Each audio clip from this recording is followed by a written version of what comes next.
Andrei Chikatilo, o açougueiro de Rostov.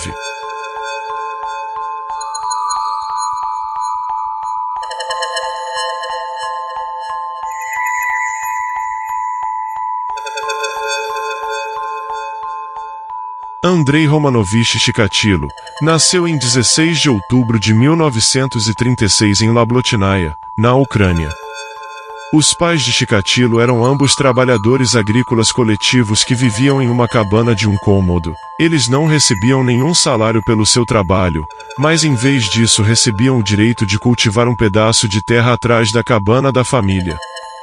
Quando a União Soviética entrou na Segunda Guerra Mundial, o pai de Chikatilo, Roman, foi convocado para o Exército Vermelho e mais tarde acabou sendo feito prisioneiro depois de um ferimento em combate. Em 1943, a mãe de Chikatilo deu à luz uma menina, Tatiana. Como o pai de Chikatilo havia sido recrutado em 1941, ele não poderia ter gerado essa criança. Como muitas mulheres ucranianas foram estupradas por soldados alemães durante a guerra, especula-se que Tatiana foi concebida como resultado de um estupro cometido por um soldado alemão. Como Chikatilo e sua mãe viviam em uma cabana de um cômodo, esse estupro pode ter sido cometido na presença de Andrei. Ainda na adolescência ele descobriu que sofria de impotência crônica, o que agravou a sua dificuldade de socialização. Após sua graduação, Andrei se candidatou a uma bolsa na Universidade Estadual de Moscou, mas acabou não passando. Então ele viajou até a cidade de Kursk, onde trabalhou como operário por 3 meses. Em 1955, começou a estudar em uma escola profissionalizante para se tornar técnico em comunicação. Ainda naquele ano, Andrei começou a se relacionar com uma garota local pela primeira vez. Ela era 2 anos mais nova que ele e, depois de 1 ano e meio de relacionamento, ela terminou com Andrei, supostamente depois de algumas tentativas frustradas de relação sexual com ele. Em 1957, ele foi convocado pelo exército soviético, onde cumpriu o serviço militar obrigatório até 1960. Primeiro ele foi designado para servir na guarda de fronteira na Ásia Central e depois foi para uma unidade de comunicações da KGB em Berlim Oriental.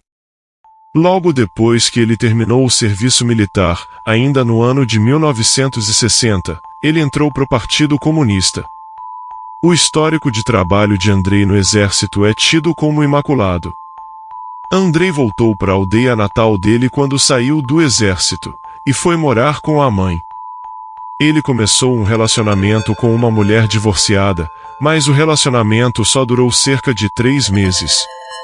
A mulher pediu conselhos aos amigos de como eles poderiam superar a impotência de Andrei, o que fez com que a maioria dos colegas dele descobrisse sobre o problema.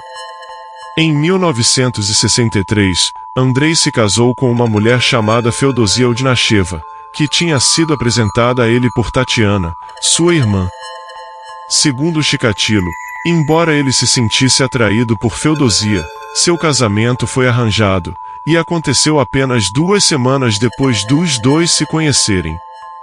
Ele afirmou mais tarde que a vida sexual dele com sua esposa era mínima, já que ele não conseguia manter uma ereção, mas ainda assim, Feodosia deu à luz a Lyudmila em 1965 e, em 1969, deu à luz a Yuri.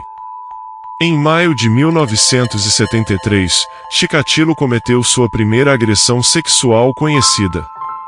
Ele nadou até uma menina de 15 anos, que era sua aluna, apalpou os seios e genitais dela, e ejaculou enquanto a menina lutava contra ele. Meses depois, Chikatilo agrediu sexualmente outra adolescente que ele havia trancado em sua sala de aula. Além disso, vários professores relataram que em diversas situações tinham visto Andrei se acariciando-a na presença dos alunos, porém ele não foi punido por nenhum desses incidentes. Em resposta ao crescente número de queixas apresentadas contra ele por alunos, o diretor da escola chamou Chikatilo para uma reunião formal e comunicou que ele deveria renunciar voluntariamente ou ser demitido. Chikatilo deixou seu emprego e encontrou outro emprego como professor em outra escola em Novochakinsk em janeiro de 1974. Ele perdeu o emprego por causa de cortes de pessoal em setembro de 1978, antes de encontrar outro cargo de professor em Shakhty, uma cidade mineradora de carvão perto de Rostov-on-Don. Em setembro de 1978, Chikatilo mudou para Shakhty, onde cometeu seu primeiro assassinato documentado no dia 22 de dezembro. Andrei atraiu uma menina de 9 anos chamada Helena Zakosnova para uma casa velha, que ele tinha comprado secretamente, e tentou estuprar a menina, mas não conseguiu uma ereção. Então, quando a menina lutou contra ele, ele sufocou ela e esfaqueou 3 vezes o abdômen, ejaculando enquanto esfaqueava a criança. Depois do assassinato de Helena, Andrei passou a só conseguir se excitar sexualmente e chegar ao orgasmo esfaqueando e cortando mulheres e crianças até a morte. Ele mesmo afirmou que o desejo de reviver a experiência dominou ele. Grande parte do esforço policial concentrou-se na teoria de que o assassino deveria ser doente mental, homossexual ou pedófilo, e os álibis de todos os indivíduos que passaram algum tempo em enfermarias psiquiátricas ou foram condenados por homossexualidade ou pedofilia foram verificados e registrados em um sistema. Os criminosos sexuais registrados também foram investigados, e se seu álibi fosse corroborado, eles eram eliminados da investigação. Quando o corpo de Svetlana Korostik foi encontrado, a polícia convocou o oficial encarregado da vigilância da estação de Doleskói e examinou os relatórios de todos os homens detidos e interrogados na semana anterior. Não apenas o nome de Chikatilo estava nesses relatórios, mas era conhecido de vários oficiais envolvidos no caso, já que ele tinha sido interrogado em 1984 e colocado na lista de suspeitos de 1987.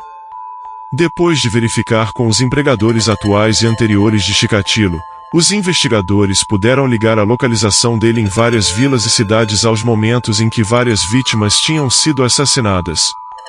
Ao ser preso, Chikatilo prestou depoimento alegando que a polícia estava enganada e reclamou que ele também havia sido preso em 1984 pela mesma série de assassinatos.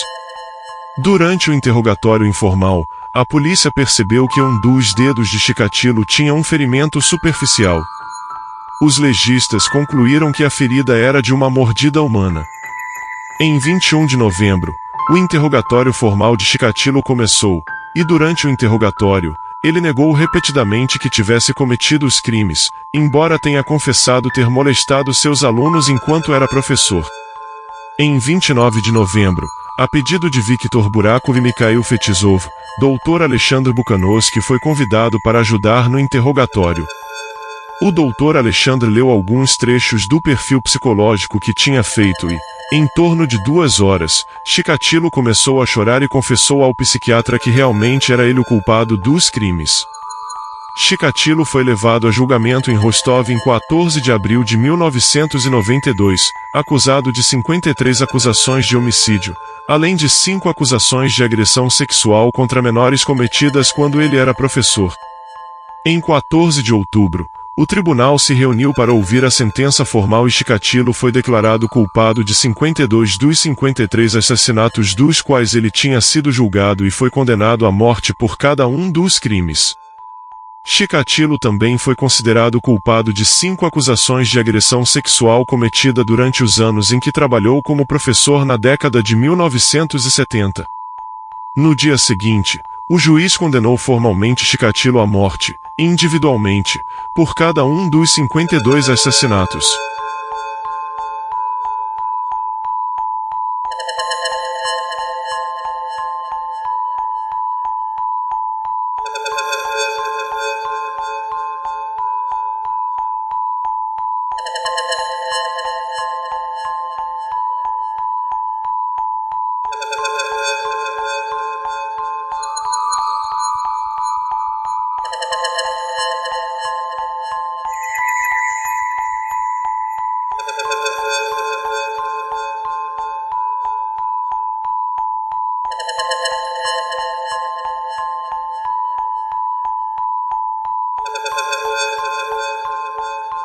Em 14 de fevereiro de 1994, Chikatilo foi levado do corredor da morte para uma sala à prova de som, na prisão de Novocherkassk, e executado com um único tiro atrás da orelha direita.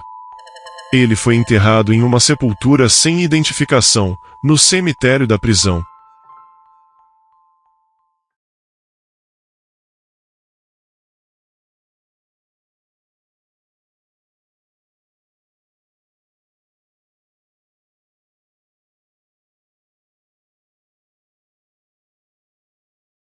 Vamos conferir todos os assassinatos de Andrei Chikatilo, em ordem cronológica, através dos anos de sua matança. Ano: 1978. 22 de dezembro, Helena Zakotnova, 9 anos. Ano: 1981. 3 de setembro, Larisa Tkachenko, 17 anos. 12 de junho, Lyubov Biryuk, 13 anos. 25 de julho, Lyubov Volobueva, 14 anos. 13 de agosto, Oleg Poshidael, 9 anos. 16 de agosto, Olga Kuprina, 16 anos. 8 de setembro, Irina Karabelnikova, 19 anos. 15 de setembro, Sergei Kuzmin, 15 anos. 11 de dezembro, Olga Stalmachenko, 10 anos. Ano: 1983. Junho, Laura Sarkisian, 15 anos. Julho, Irina Donenkova, 13 anos e Lyudmila Kuchuba, 24 anos. 9 de agosto, Igor Gukul, 7 anos. Setembro, Valentina Chuchulina, 22 anos. Mulher desconhecida, entre 18 e 25 anos, verão de 1983. 27 de outubro, Vera Shevkun, 19 anos. 27 de dezembro, Sergei Markov, 14 anos. Ano: 1984. 9 de janeiro, Natália Chalapinina, 17 anos. 21 de fevereiro, Marta Riabenko, 45 anos. 24 de março, Dmitry Ptaniko, 10 anos. 25 de maio, Tatiana Petrosian, 32 anos e Svetlana Petrosian, 11 anos. 22 de junho, Helena Bakulina, 22 anos. 10 de julho, Dmitry Ilarionov, 13 anos. 19 de julho, Yana Lemesheva, 19 anos. Julho, Svetlana Tsana, 20 anos. 2 de agosto, Natalia Golozovskaya, 16 anos. 7 de agosto, Lyudmila Alexeyeva, 17 anos. Entre 8 e 11 de agosto, mulher desconhecida, entre 20 e 25 anos. 13 de agosto, Yakmaral Seidalieva, 12 anos. 28 de agosto, Alexander Shepel, 11 anos. 6 de setembro, Irina Lushinskaya, 24 anos. Ano: 1985. 31 de julho, Natalia Poklistova, 18 anos. 27 de agosto, Irina Guliaeva, 18 anos. Ano: 1987. 16 de maio, Oleg Makarenko, 13 anos. 29 de julho, Ivan Bilovetsky, 12 anos. 15 de setembro, Yuri Terechono, 16 anos. Ano: 1988. Entre 1 e 4 de abril, mulher desconhecida, entre 18 e 25. 15 de maio, Alexei Voronko, 9 anos. 14 de julho, Yevgeny Muratov, 15 anos.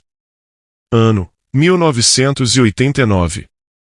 8 de março, Tatiana Rizova, 16 anos. 11 de maio, Alexander Diakonov, 8 anos. 20 de junho, Alexei Moiseyev, 10 anos. 19 de agosto, Helena Varga, 19 anos.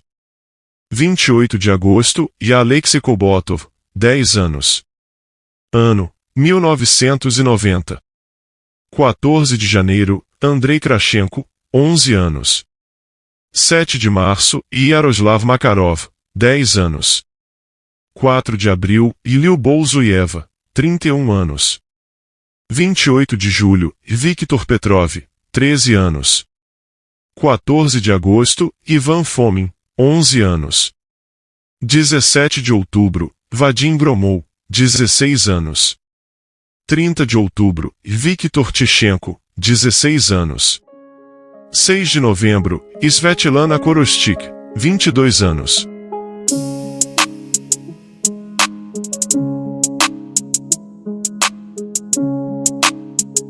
A justiça acredita que foram mais de 50 assassinatos.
Wolf person, whatever your name is.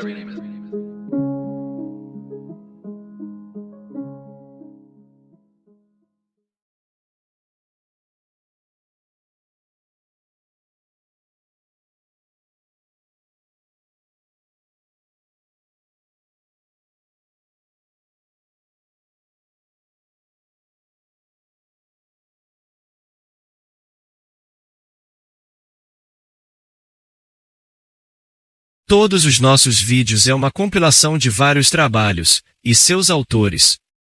Trazemos uma coletânea de vídeos, realizando uma grande compilação de documentários. Os nossos vídeos têm a devida autorização de seus criadores e autores. Desta forma realizamos uma excelente compilação, reunindo documentários impressionantes. Este vídeo foi criado com base em eventos ou situações que realmente aconteceram na vida real. Esta não é uma história fictícia, mas um vídeo autorizado devidamente por seus proprietários. Canal e documentários.